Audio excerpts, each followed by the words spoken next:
ቻት ጂፒቲን ወይም ጄሚናይን መጠየቅ የማይገባችሁ 10 ነጥቦችን ወይም ከዛም በላይ ያሉ መረጃዎችን ቪዲዮዎችን እናንተ በተመቻችሁ ሁኔታ አቀርብላችኋለሁ። በትዕግስት የምትከታተሉ ከሆነ በጣም ወሳኝና በጣም አሪፍ ትምህርት ነው።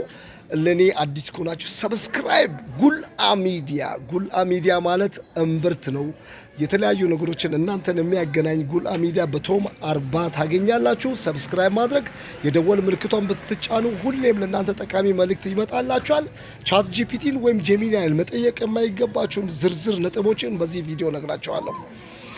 አንደኛ የግል ሚስጥራችሁን ቻት ጂፒቲ ወይም ለጄሚናይ መንገር የለባችሁም። የግል ሚስጥር ስላችሁ ምን? ስማችሁን፣ ስልክ ቁጥራችሁን፣ የባንክ አካውንታችሁን፣ ሚስጥር ቁጥራችሁን፣ የኤቲኤም ካርዳችሁን እነዚህን በሙሉ ከረሳው ጄሚኔ ወደፊት ይንገረኝ ብላችሁ ለቻት ጂፒቲ ወይም ለጄሚኔ የምትነግሩ ከሆነ እሱ ሆደ ቡቡ ነው፣ ይነግራል። እኔ በጠይቀው የኤኬሌን የሚስጥር ቁጥር ንገረኝ፣ የዚህ የባንክ አካውንቱን ንገረኝ ብል ሚስጥር ቁጥሩን ንገረኝ ብል ይነግራል። ስለዚህ በፍጹም መንገር የለባችሁ፣ በፍጹም ማሳወቅ የለባችሁም። ሌላው ደግሞ ምንድነው? የሕክምናና የጤና ምክሮችን በፍጹም መጠየቅ የለባችሁም። ቻት ጂፒቲን ወይም ጄሚናን እሱ አልነግርም እያለ ነካ እያደረገ ይነግርላችኋል። ይህን ደግሞ በፍጹም የመድኃኒት እሺ፣ ይህን እንደዚህ ይቆረጥበኛል፣ እንደዚህ ያደርገኛል፣ ምን መድኃኒት ልውሰድ፣ ልጄን እንደዚህ ያተኩሰዋል፣ እንደዚህ ያደርግ፣ በፍጹም ማድረግ የለባችሁም። ትክክለኛ የህግ ባለሙያ ማነው የጤና ባለሙያ ጋር ሄዳችሁ መድኃኒቶችን፣ የተለያዩ ነገሮችን መጠቀም ትችላላችሁ። ይህን ማድረግ አለባችሁ።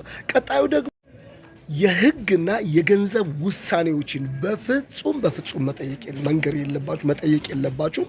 ምንድነው እሱ እናንተን አጋዥ ነው መሆን ያለበት። በዚህ ጉዳይ ምን ላድርግ ብላችሁ ጥያቄ ጠይቃችሁ እሱ ለእናንተ እንዲመልስ አጋዥ ነው እንጂ እናንተ ናችሁ ውሳኔ ልትወስኑ የሚችሉት። ስለዚህ የህግ ጉዳዮችን ከገንዘብ ጋር ንክኪ ያሉ ጉዳዮችን በፍጹም ቻት ጂፒቲን ወይም ጄሚናይን መጠየቅ የለም። ሚስጥራዊ የሆኑ የግል ወይም የድርጅት ሰነዶችን መጠየቅ የለባችሁም። በፍጹም የሰራተኞችን ሚስጥር ዳታዎችን ለጄሚናይ ወይም ለኤአይ መንገር የለባችሁም። ሌላ ሰው ደግሞ ከዛ ዳታውን ይወስድባችኋል። ስለዚህ እንደዚህ አይነት ሚስጥሮችን ለቻት ጂፒቲም ወይም ለኤአይ ለጄሚናይ በፍጹም መንገር የለባችሁም። ቀጣዩ ደግሞ ትክክለኛና ወቅታዊ የሆኑ ጥያቄዎችን መጠየቅ የለባችሁ። አያውቀውም እሱ በቃ እንዲሁ በዘልማድ በቃ የሆነ ነገር ይላል እንጂ በፍጹም እንደዛ ጥያቄዎችን መጠየቅ የለባችሁ። ምክንያቱም ኤአይ አንዳንዴ ትክክለኛ የሚመስሉ ነገር ግን ውሸት የሆኑ ወይም በጣም በቃ ከምንም ነገር ጋር የማይገናኘውን እንደሚያውቅ ነገር አድርጎ ስለሚነገር በፍጹም መንገር የለባችሁ። የቤተሰብ ግጭቶችን ወይም ሚስጥሮችን በፍጹም ለኤአይ መንገር የለባችሁ። ምክንያቱም እንደ ዳታ ያስቀምጠዋል። በቃ አያውቅም፣ ሆደ ቡቡ ነው ብያቸዋል አይደል? ስለዚህ የራሳችሁን የግልም የቤተሰብንም ሚስጥራዊ ነገሮች፣ ግጭቶች፣ እንዲህ ተጣላው፣ እንዴት ላድርግ፣ እንደዚህ አለችኝ፣ በፍጹም እንደዚህ አይነት ነገሮችን በፍጹም መጠየቅ የለባችሁ።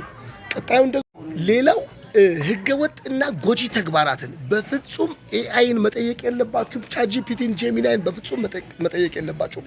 ምንድነው? እንዴት አድርጌ ሰውን ልጉዳ፣ እንዴት አድርጌ ሀክ ላድርግ፣ እንዴት አድርጌ እንደዛ ጥቃት ልፈጽም፣ እንዴት ብዬ ደግሞ የጥላቻ ነገር ልናገር፣ እንዴት ብዬ ሰውን ልጉዳ፣ እንዴት አድርጌ ወንጀል ልፈጽም የሚሉ ነገሮች እንዴት ብዬ ሰውን ላስቀይም፣ እንዴት ብዬ የጥላቻ ንግግር ብሔርን በብሔር ሃይማኖትን በሃይማኖት እንዴት እንደው ሁክ የሆነ እንደዚህ ሰውን ሊያነሳሳ ለጥላቻ ሊያነሳሳ የሚችል በፍጹም ዳታችሁን ሴቭ ያደርገዋል። ማን የቱ ጋር ሆነ እንደጠየቅ ሎኬሽን አለው፣ መዝግበው ነው ቁጭ የሚያደርገው። ስለዚህ በፍጹም ይሄን ነገር መጠየቅ የለባችሁ። ከፍተኛና ጥንቃቄ የሚጠይቁ የህግ ምክሮችን ውሳኔ የሚጠይቁ የህግ ምክሮችን በፍጹም መጠየቅ የለባችሁም። ያሳስታል። ቅድም እንደተባባለው ምንድነው ቻት ጂፒቲ ወይም ጄሚናይ እናንተን አጋዥ ረዳት፣ ለእናንተ እንዲሁ መረጃ ሰጪ ነው እንጂ የህግ ውሳኔ፣ የሂሳብ ውሳኔ እንዲህ አይነቱ ነገሮችን በፍጹም መጠየቅ የለባችሁ። የህግ ምክሮች ቅድም ብያለሁ። የህግ ምክሮች እንደዚህ ወንጀል ፈጽሜ ነበር፣ ምን ባደርግ ይሻለኛል? እንደዚህ ተከስሼ ነበር፣ ምን ማድረግ ይሻለኛል?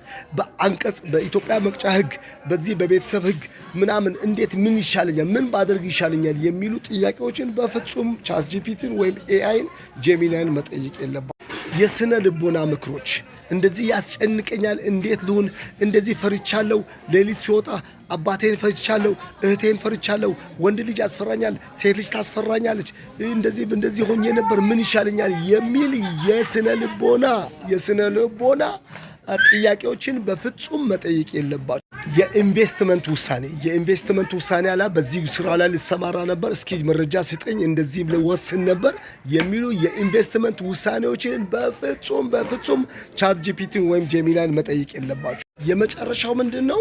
እንዴት ከኃላፊነት ልሽሽ፣ እንዴት ከዚህ ወንጀል ራሴን ነፃ ላድርግ፣ እንዴት ከተጠያቂነት ልዳን የሚል ጥያቄ በፍጹም መጠየቅ የለባችሁ። ምክንያቱም ኤአይ እናንተን አጋዥ ነው። ሌላው ደግሞ መረጃዎችን ዓለም አቀፍ መረጃዎችን ያስቀምጣል። ለማንም ሆዶ ቡቡ ነው።